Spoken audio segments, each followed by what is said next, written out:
নিঃসন্দেহে আগামী দিন জান যদি থাকে, লাশের উপর দিয়ে যদি এই আইনকে আটকাতে হয়, আটকাতে রাজি আছি।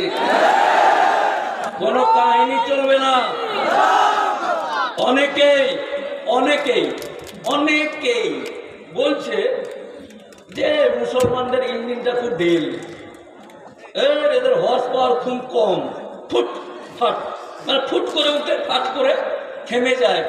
এই মুসলমানরা হচ্ছে নবাবের ছেড়ে যাওয়া বংশধরকে, নবাবের ছেড়ে যাওয়া বংশধর। এদের মন মানসিকতা, এদের হৃদয় এতটা বড়। অনেকে বলছে যে এই মোল্লাটি হিন্দুদের বিরোধিতা করে। ক্লিয়ার করে দিই আপনাকে, ন্যায় ডাক্তার, চিরে দে বুক, বের কর কলিজা, বের কর হৃদয়। এই জায়গাতে দাঁড়িয়ে আমার বুক চিরে কলিজা বার করে যদি কেউ দেখে আমাদের কোনো হিন্দুদের প্রতি আমাদের কোনো রকম বিদ্বেষ নেই, ঘৃণা নেই। নবাবের ছেড়ে যাওয়া বংশধরের আগামী প্রজন্ম আমরা, আমাদের হৃদয়, আমাদের মন অনেক বড়।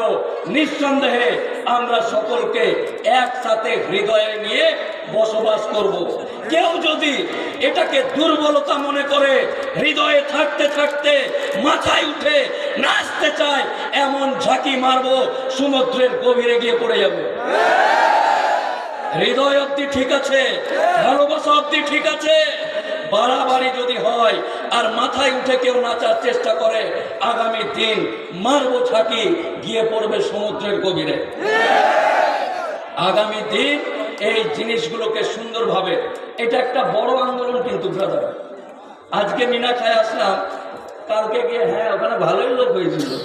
সরে সরে একদম সময় নেই।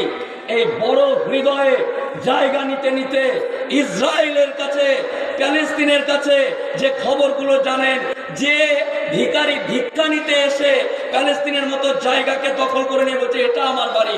তো আজকে আমাদের এই সরল সাদাসিধে মানুষ, মুসলিম সম্প্রদায়ের মানুষ, হৃদয় বড়র মানুষ, এই মানুষগুলোকে ভুল বুঝিয়ে আস্তে আস্তে লাস্টে কবর দেওয়ার জায়গাটাও নেই। হ্যাঁ, 3 তালাক বিল পাস করলে ঠিক আছে, ঠিক আছে, ওকে। যারা তালাক দেওয়া দেই করে আছে ঠিক আছে, তবু মেনে নিয়েছি। বুকে পাথর দিয়ে সুপ্রিম কোর্টের রায় দিয়ে কোন একটা মসজিদ নিয়ে নিয়েছিস, ঠিক আছে, ঠিক আছে, আল্লাহর ঘর অনেক আছে, যেখানে ইচ্ছা সেখানে নামাজ পড়েন, ঠিক আছে। কিন্তু এইবার আস্তে আস্তে না, তোকে মেরে ফেলবো, মেরে তোকে কবর দিতেও দেব না।